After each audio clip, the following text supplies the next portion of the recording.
Hello and welcome to Owlbear Odysseys. I am, as always, JT Northrope, one of your three gracious hosts. Joining me today is Marshall. Introduce yourself, Marshall. I'm Marshall. Hello, everyone. If you don't know, And who does? I don't know. we've got Marshall Identity Crisis Maywald, and we've got Shane as well. Shane, adjective to follow, Spicer. At your service. And something that you might not know about the three of us, we don't talk about it much, but we really like Dungeons and Dragons. And one of the, biggest decisions to make in Dungeons and Dragons is what class you're going to play. And we are today going to have a little bit of a discussion regarding the two major types of classes. You got casters, which are your bards, clerics, druids, sorcerers, warlocks, and wizards. And you got your marshals, which are your barbarians, fighters, monks, and rogues. There are some others, we'll talk about them later. So what we want to do today is just have a discussion about the pros and cons of each of these groups. This is not intended to be an objective, one is better than the other. We're not trying to come to a consensus of who would win in a fight. This is just overall, if you are choosing to play a caster or a marshal, generally speaking, what pros and cons are you going to see? We're just trying to raise points for discussion to make sure that you're more informed in your character building. Anything to add, guys? That was a pretty good way to say that. No, You left that me was with nothing very to say. concise. I'll add that everything is general, as JT said. And if you don't like that, at him in the comments. Yeah. It's just an inevitable fact in a game with so much customizability that your mileage is going to vary. So we're making general statements that are not true for all cases. But one thing that is objectively true is that if you're playing a caster, you got spells. Marshall, talk about spells a little bit. So, as everyone knows, casters get cantrips, which are level 0 spells, and then all the way from 1st to 9th level spells. There's so many! There are a lot of spells. I forget how much. Someone tell me. I think it's like over 5 at least. I don't know. Here, let me see. Well, 1, 2, 3. I'll come back to you. Cool. So, according to D&D Beyond, Dungeons & Dragons 5th edition has 495 spells. I don't know if that counts cantrips. That's a lot. Well, with so many spells, there's bound to be versatility. There's so many different options for so many different things that come up in the middle of a game. You can make so many choices. Just know that, minus Harry Potter. Harry Potter doesn't have very diverse spells. I mean, Come at they me. do have different things they can do. The world does, but Harry like, doesn't. Yeah, like the movies are basically energy beam versus energy beam, and that's about it. True. Kind of Dragon Ball Z in that way, honestly. Who'd win in a fight, Harry Potter or Gohan? All right, we're gonna go ahead and that was the wrong button. Never mind. We're gonna go ahead and do that. So we're gonna move on from all of that to late game dominance. Now what we mean here is that, Marshall was telling you about the levels of spells. 9th level spells are insane. 8th level spells are pretty crazy. By the time you get to the late game, there's so much that casters can do. It's like they have the magic to stop time and, call down meteors and shape the world in their image and travel wherever they want. And wish. Marshals can hit more often or something, right? I mean, we could just sit here and list the 9th level spells, and everyone would go, OP, OP. It definitely, well, maybe with the exception of Time Stop. I like Time Stop. This is something that we're going to talk about more when we get to marshals, but it definitely, the scope of what you can do, like the sheer damage output that you can get late game as a caster, is absurd. Another pro to bring up here, and granted, flavor text and the way that you describe what is happening, that varies wildly based on DM and player and interactions there. there are only so many ways you can swing a sword. You can flavor Eldritch Blast to be anything you want. I have seen people turn it into a Yusuke Urameshi spirit gun. I have seen people play like a Spider-Man type character where their web slinger is the Eldritch Blast. There's a lot of really fun, unique ways that you can have your spells take effect, and it just gets showier. Like I was Luffy as a warlock with Eldritch Blast. I'm just stretching. All right, what It timeline Days are we Without at? Incident. One Piece reference. Days take Without long. Incident. Reset the counter. Yep. Yeah, I I had to mean, mention it. it's another thing. Like these points, it's hard to like just keep talking about them, but like there's only spells are inherently flashier than a sword, which is what GT said. They are. The other thing spells do have on their side is just range. They have so much range capabilities, and there's no fall off for them comparatively to ranged weapons that martials have. Yeah. Now, Martials also do have good ranged weapons. I would sometimes even say rogues' range capabilities are better because damage. But rogues don't get longbow proficiency unless you get it somewhere else. But there's so many different options for range capabilities for spellcasters. I just think about sorcerer and then spell sniper. It's just sorcerer. No, you're thinking about the warlock who takes Eldritch Spear and spell sniper and has the range of like 500 feet or something. Well, what's the meta magic ability that lets you double your range? Distance spell. I was gonna say, and that you can take the too. feat for that, and then just boom, and then you have a mile-long Eldritch Blast, basically. Yeah, which does bring up some questions about how far you can see to aim, but that's a different issue altogether. Yeah, yeah. There is something that I do want to specifically say for range, and again, all of these are generic points. This one specifically, I want to make it clear that we are not saying that martial classes don't have ranged options. They absolutely do. And there are ways to make martial ranged options just as good as some of your like baseline spells. But by and large, spells are more effective ranged attacks than most martial classes have access to. And then if you go to something like Baldur's Gate, you got some fun throwing magic items to make martial classes really good at throwing stuff. I think the last point we want to make is that they're fun. We love D&D here, and we love casters here. And now that we've said that we love them, let's start talking about what we don't love about them. Man, I say this as someone who like wants to. I don't want to get through a fight as fast as possible, but I don't want to be in the same round for an hour. I freaking hate playing with wizards because it'll get to their turn and they'll know exactly what they've wanted to do the whole round. And then the slightest thing will change. They'll be like, oh, well, now I got to look at my entire spell list again. And their spell list is longer than the Book of Isaiah.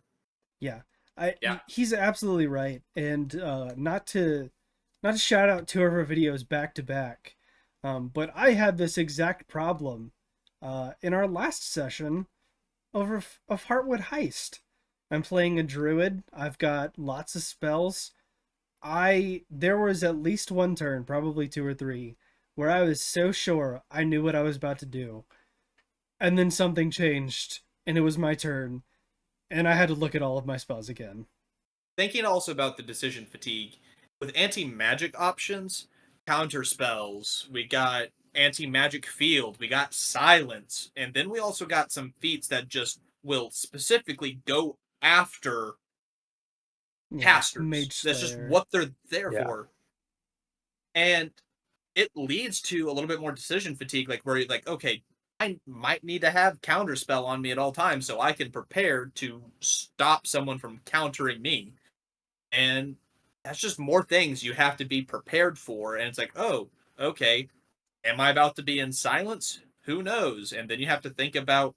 Yeah, and more than even just it, complicating things further, where I really see this con is there are so many things, well, just like 4 or 5 things, right? But things that can just shut your character down.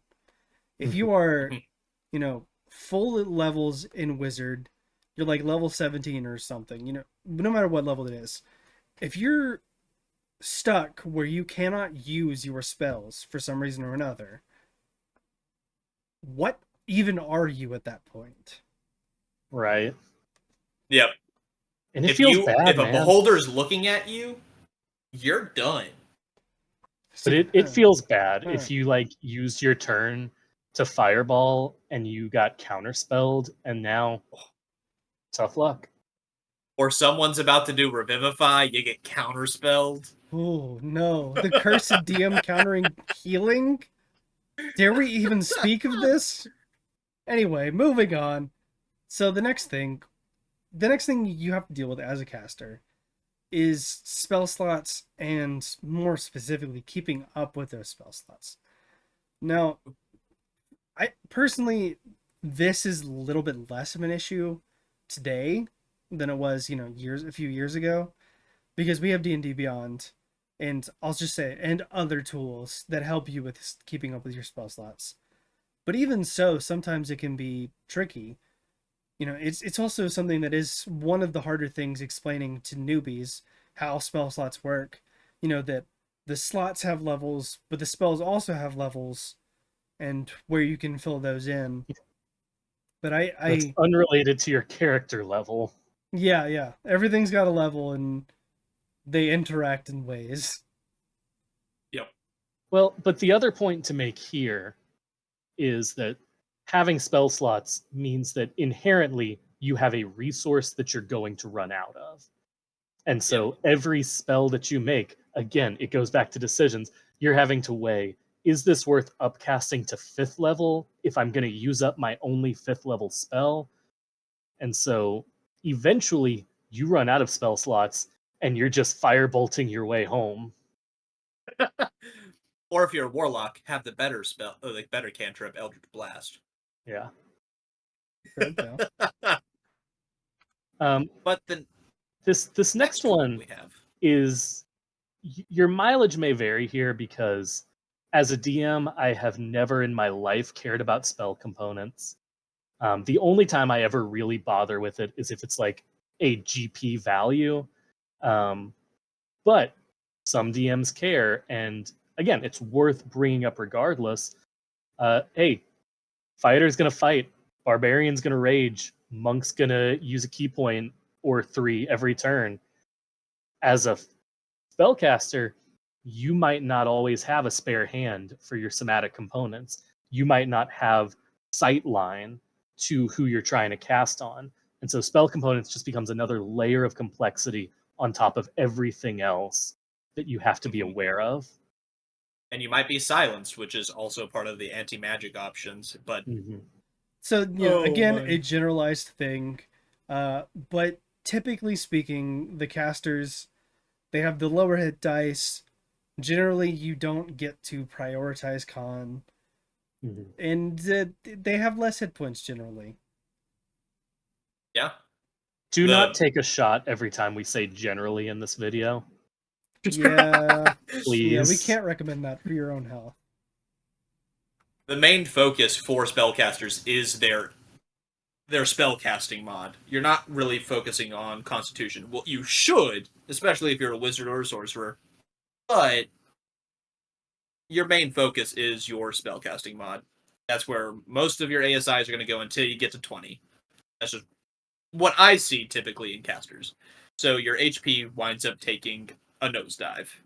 And that's why wizards are known for taking 1d4 anxiety damage and dying.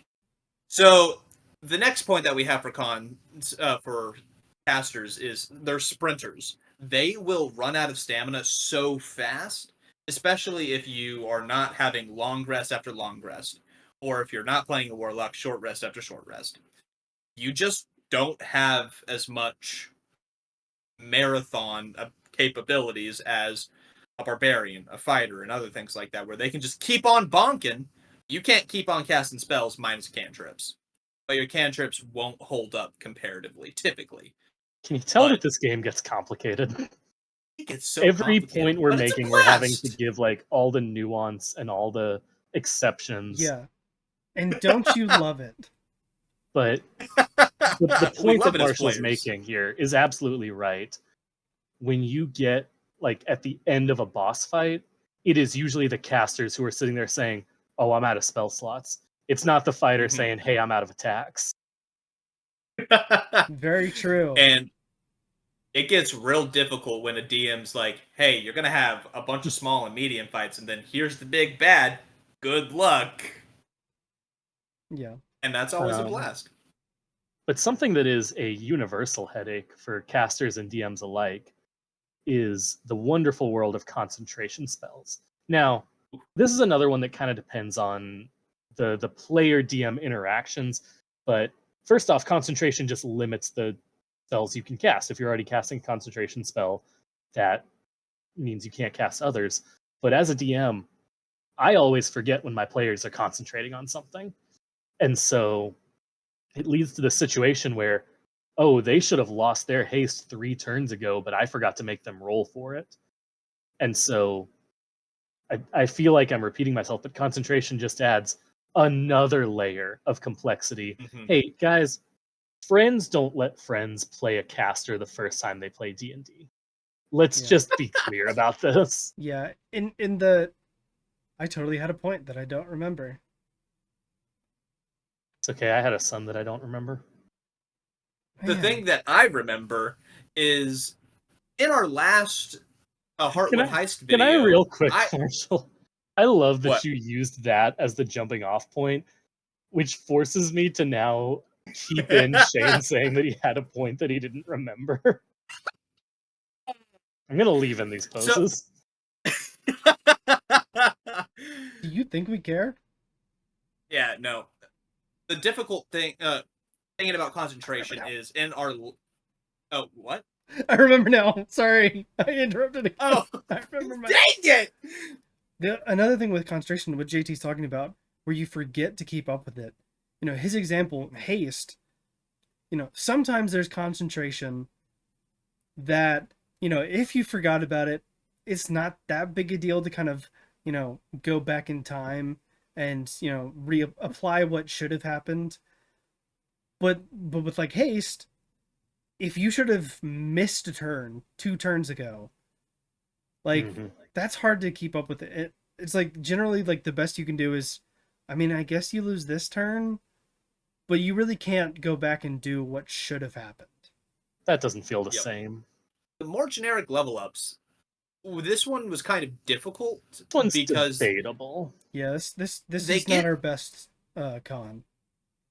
they get the versatility of spells, but they don't get these things that really focus in on their class as much, it feels like, at least to what we kind of discussed amongst ourselves a little Yeah. bit ago.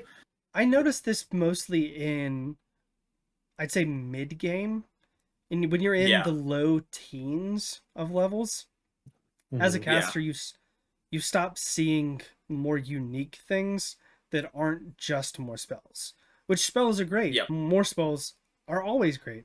Something that Shane mentioned in our pre-video discussion is that whenever he's playing a caster, even levels feel like filler. You're just getting to your next Mhm. odd level. And then if you get to, say, level 6 spells that famously don't have that many options and there's nothing that fits your build, it really feels like there are 3 levels in a row that you're getting nothing. Whereas Yep. for martial classes, they're not all necessarily good, but I feel like every level up feels unique. Yeah. Yeah, I agree with that. Yeah, and it's kind of uh, even me as someone who has expressed that I don't like multiclassing. Just not that I have a problem mechanically. I like the pure builds of just one class, which is a me thing. Even me sometimes when I hit those mid levels, it starts to feel like recently in leveling up in Heartwood Heist, it started to feel like do I even want to take this druid level if it doesn't do anything for me, really? And you start looking into multiclassing or something when you didn't really plan to. Yep. Right. Yeah. There's And always that- the option that a caster sometimes thinks about, like, should I just put 2 levels in fighter? Yeah. Because, that action surge is always good. Almost no matter what you're playing, 2 levels of fighter is probably a good idea. Foreshadowing. But that discussion of multiclassing leads us really well into our last con, and it looks like we have a big problem with casters. It doesn't. There's just so much to them, or we don't. There's just so much to them that there's a lot to discuss. But the last problem is that when you're multiclassing casters, it can get a little confusing. Now, personally, I don't. I feel like it's relatively easy to read the table. If you multiclass into Warlock, it gets a little more confusing, but this is something that, again, for less experienced players, and even some people I know who have been playing for years, they are almost afraid to multiclass casters because they have no idea what spell slots they're going to have, what spells they can cast. Oh, I can't cast my cleric spells with my warlock slots, or can I? It just becomes a whole headache. And you might not feel that way, and that's great, but there are people in the world that do. I mean, I've been playing for years, and I would have so much trouble with this because, as I mentioned, I'm not a fan of multiclassing. I haven't done it much, so I would have to be looking up the rules again. So, moving on from casters, that's pretty much all we have to say about them. And on to marshals. Some of this is going to be kind of just mirroring what we said with casters. Like, on average, they have higher HP. Marshall, not you. Marshals. Not Marshall marshals. has the stats of a commoner. Hey, he does you're not not have, wrong, but hey. He does not have. You're giving him a 10 in dex? Okay. Marshall has the stats of a commoner with a leg injury. And I think, honestly, you can go ahead and just put the next one up, Shane. Because, yeah, higher HP speaks for itself. Yeah, again, the opposite of sprinters. Marshals tend to do better when you have a really long, drawn-out fight. They are not burning through, or they are burning through resources, like monks are running out of key points, but they can still do stuff. The rogues don't have any. Yeah, like, a rogue can sneak attack and use cunning action every round. Yeah, for perpetuity. Monks have the worst of, I think, the marshals. For monks run out of their resources management the fastest. Fighters a little bit, and barbarians have ranges, but you fighters can still also function without them. Fighters also don't have a single thing that they run out of and they're gone. It's like you've used up your second wind, you've used up your action surge. Those all give you different effect. I mean, we had a whole section talking about it's difficult to play a caster for your first character. This is the opposite thing. These are easier to play. The first character that I played for any serious amount of time was a monk. I was trying to go basic so that I wouldn't have trouble. So I went with an open hand monk. And it was very fun. And it was easy for me to learn. Armor proficiency and unarmored defense. Yes, casters, specifically clerics, and kind of warlocks, get armor. All of them get armor proficiencies, yes. But marshals get more options, typically. It's this point started as generally a marshal is going to have a better AC. And then there's some issues with that. I mean, we're not even going to talk about Bladesinger AC. And then, some clerics can get heavy armor. So there are ways to have a good AC as a caster. And with some bad stats, you can absolutely have terrible AC as a marshal. I mean, it's a thing for barbarians that they're likely to have a bad AC because their AC is, it relies on 2 stats that are generally 2 and 3. It's not strength, which is their main stat. But in general, being a marshal, you're going to get, potentially a better AC or at least, some kind of AC more reliable than a wizard who can't even wear light armor. Yeah, we're not talking about very specific caster builds that make high AC viable. Mm-hmm. And so those of you who are writing that comment, knock it off. Hey, stop it, you. The next point is another one that's kind of a mirror of something said before, but Yeah. and this one I think is a very personal feeling. We discussed including this one, so if you disagree with it, get mad at me. You don't And have to me. carry that burden into the world. Yeah, just get mad at us Yeah, just and get mad leave at your those hate. two. Yeah, the inverse of casters having more generic level ups. To me, when I am playing a martial class, I feel like every level up matters. It always feels unique. Um, I was playing. I'm gonna have to look this up real quick, but for Beef, the character that I play in Heartwood Heist, we just got a spoiler alert double level up in our most recent session, and I am currently a level 8 monk. And so I was looking at my level 9 and 10 abilities that I would have gotten, and I saw Purity of Body, which, if you don't know what that does, it makes you immune to disease and poison. Basically means nothing. Um, but it's something unique to monks. Like, it's a really neat ability. So even if it's not good, it feels more special than you're a druid, you get another spell slot. Yeah. The other thing I think about is it does focus on the subclasses a little bit, Mm. but monk, I was playing a monk and I was playing as an astral monk. When I got the next abilities as an astral monk, I'm just like, oh my word, my stand is getting stronger, and I feel so cool as a JoJo's character. It's really fun. Whereas, yes, there are some Goodbye, really cool Jojo. there are really cool abilities as the caster classes, but each one for the martial ones stand out to me, and I think us three stand out to us in a different way to the casters. Yeah. The uniqueness of a caster build comes down to the spells you've chosen, whereas the Mm-hmm. uniqueness of a martial build feels like it comes more from the subclass.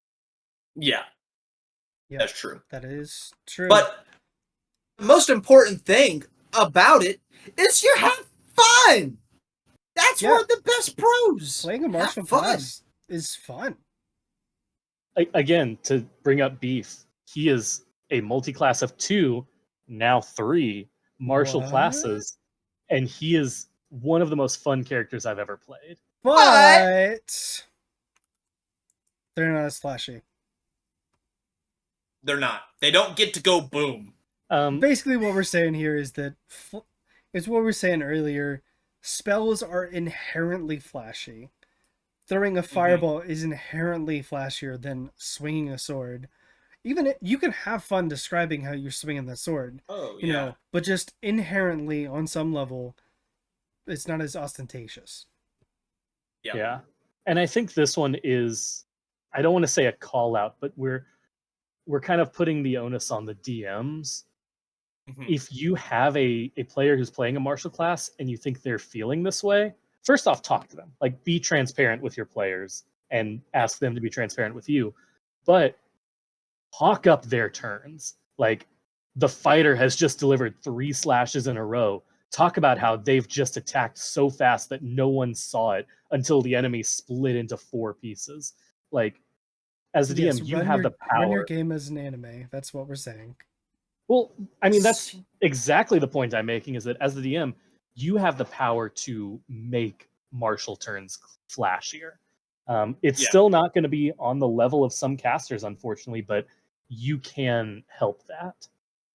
Exactly. And that just gets into like a lot of the role play and flavor of things.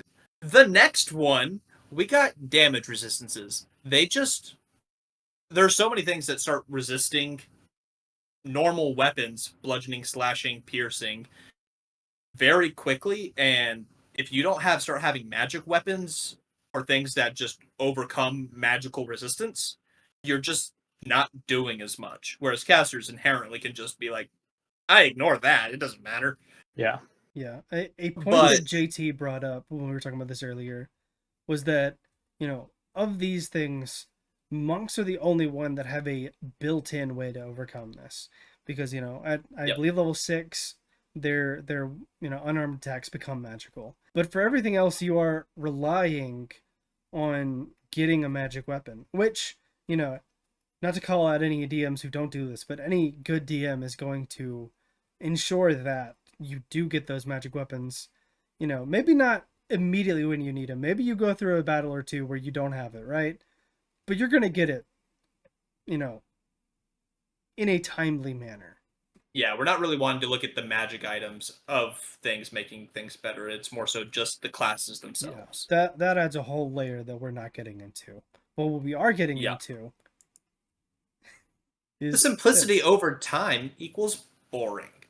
Now, This is a big thing that I harp on, but I'll let someone else start it off. yeah, there's definitely a caveat here. I tried to make this the squiggly equal sign, but I didn't have time to find one that would copy in correctly, because this one really depends on the type of player you are. Marshall is, and I mean this very lovingly, Marshall is a It's wild okay. player. Marshall loves to do things. He kind of Yeah. likes to break the game.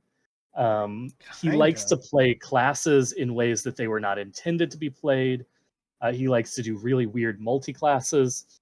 And so for someone like Marshall, playing a barbarian where you're just smacking stuff every turn can get a little boring over time.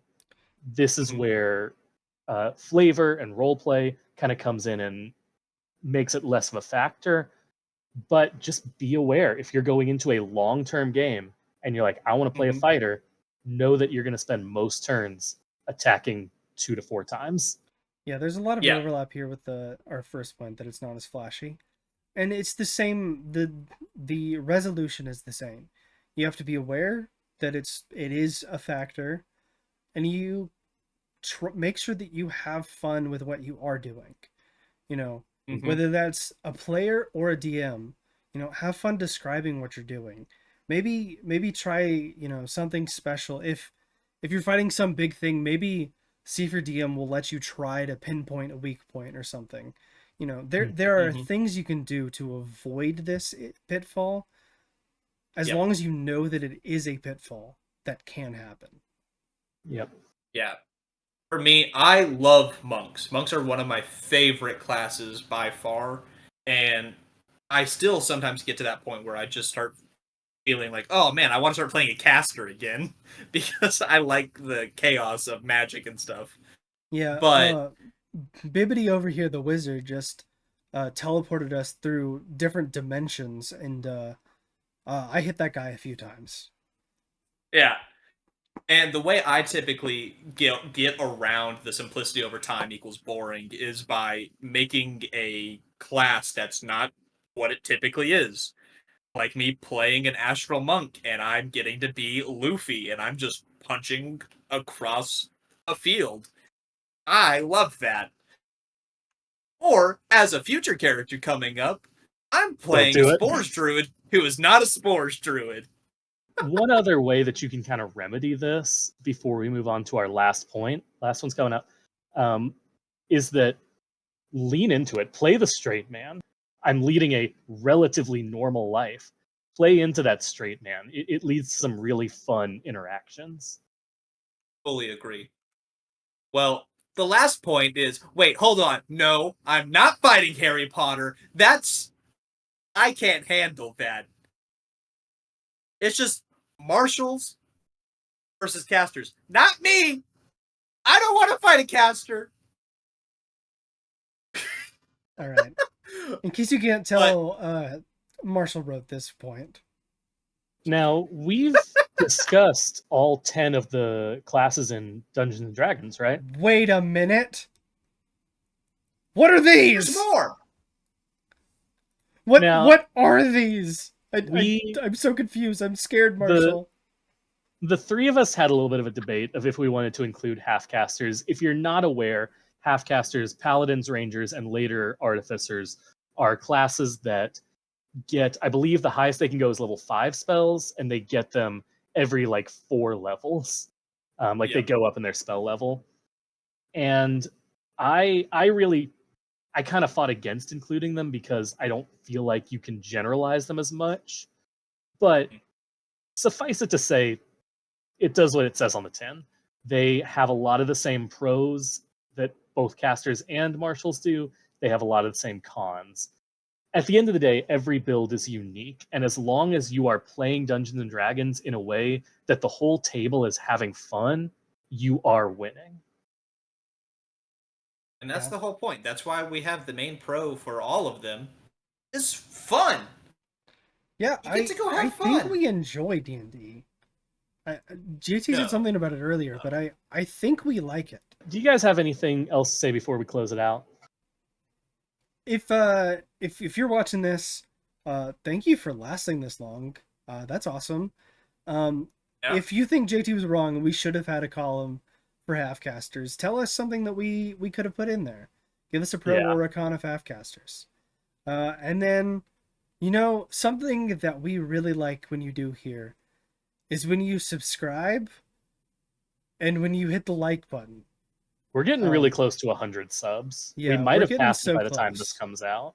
That would be awesome. You cannot even imagine the joy that we feel when we get a new sub and we text each other back and forth. We're not in it to get famous. We're in it to have a great time, and we hope that you're having a great time alongside us. We also just love the interaction. That is the main reason why we chose to start our channel. We want to interact with everyone. Send us comments. Let us know what you think. Tell us if we're wrong. Tell us if we're right. You can go ahead and make fun of all of us a little bit. That's all good. Please It's be fun. nice in the comments. Shane Please. understands that Minsk was in Baldur's Gate 2. I made We a get it. mistake. I'm sorry. Please be nice to us. I haven't played either of them. I thought that was clear. Please be nice. We're human beings. But also, please check out the video where we discuss the different ways to determine your stats. It's a lot like this one, where we're just talking through different pros and cons. We were told very clearly in the comments of that one that we have a DM's perspective. So if you think in this video that we talked too much about the DM perspective, let us know how you feel if you don't DM as often. Watch our campaign, Heartwood Heist. It's coming to a close. We're going to be starting a new one soon. But Heartwood Heist streams on Twitch every first, third, and fifth Saturday at 7 p.m. Central Time.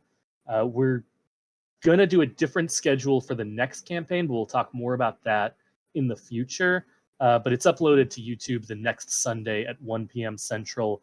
So please join us. We hope that you get a blast out of our nonsensical interactions in that game. Anything else that we need to talk about? Yeah, the only other thing I want to say is let us know other discussions you want us to talk about if you want to hear more of our opinions. Ooh, yeah, if definitely. If you think of something kind of like with what we did with the ability scores and for marshals versus casters, let us know. We'll talk about it. And who knows, we might even try to do something else with interacting with everyone if people want that. Let us know what y'all think. Let us know other videos. Just have fun. Let us know. That's all for me. So, all right. Let us know. Let us know. Let it snow. All right. Bye, everyone. Let it snow. Bye. Bye, everyone.